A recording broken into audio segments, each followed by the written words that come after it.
सुप्रभात बच्चों। आज हम बाल स्वरूप राही द्वारा रचित स्वाभाविक दान कविता को पढ़ेंगे और इसके भावार्थ को जानेंगे।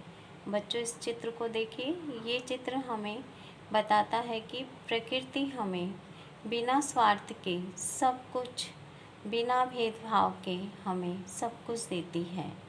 बिना किसी स्वार्थ के, बिना किसी भेदभाव के हमें सब कुछ देती है। बच्चों, प्रकृति से हमें शुद्ध हवा, स्वच्छ वातावरण, पानी, वर्षा, सुगंध, हरियाली, सुगंधित वातावरण, सूरज हमें रोशनी देता है, धूप देता है, पेड़ हमें छाया, फल, लकड़ी, जड़ी बूटी आदि देते हैं। बच्चों, इस चित्र के माध्यम से हमें पता चलता है कि प्रकृति में परोपकार की भावना होती है। वह बिना किसी स्वार्थ के हम सबको एक समान दृष्टि से सब कुछ देती है। प्रकृति के स्वभाव में स्वाभाविक दान की प्रवृत्ति होती है। बच्चों, आइए पढ़ते हैं कविता की पंक्तियाँ। पेड़ किसी से नहीं पूछता, कहो कहाँ से आए, वह तो बस कर देता छाया, चाहे जो सुस्ताए। तो बच्चों, कवि हमें इन पंक्तियों के माध्यम से यह कहना चाहते हैं कि पेड़ कभी भी किसी प्रकार का भेदभाव नहीं करता है और वह किसी से कोई प्रश्न नहीं करता कि तुम कौन हो, कहाँ से आए हो, और बिना किसी भेदभाव के, बिना किसी जाति धर्म को पूछे वह सभी को छाया देता है। और जो भी मनुष्य थकान और धूप से बचने के लिए पेड़ की छाया में आराम करता है, उसे वह अपने पेड़ की ठंडी हवा और छाया देता है। बच्चों, पेड़ से जो शुद्ध वायु हमें प्राप्त होती है वह हमें जीवन देती है। यदि पेड़ों से हमें शुद्ध वायु ना प्राप्त हो, ना मिले, तो हमारा जीवन संकट में आ सकता है, हम जीवित ही नहीं रह सकते। तो पेड़ हमें जीवन दान भी देता है। आइए पंक्तियों में आए कठिन शब्दों को रेखांकित करें। सुस्ताए, सुस्ताए यानी आराम करना। बच्चों, मेरा प्रश्न है आपसे,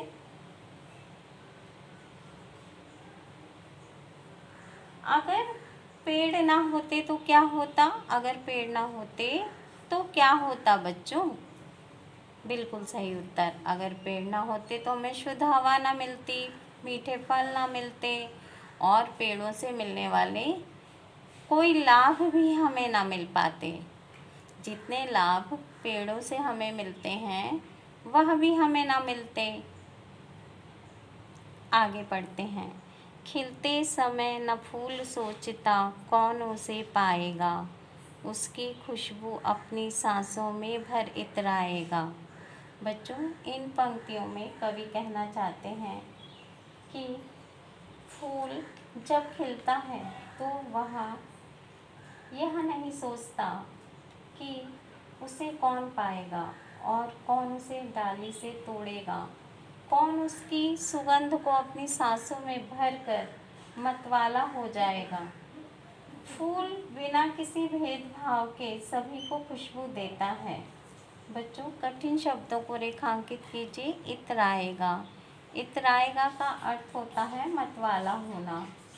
मेरे प्रश्न का उत्तर दीजिए। अगर फूल ना होते तो क्या होता? फूल ना होते तो हमें सुगंधित वातावरण ना मिलता, सुगंध ना मिलती, खुशबू ना मिलती।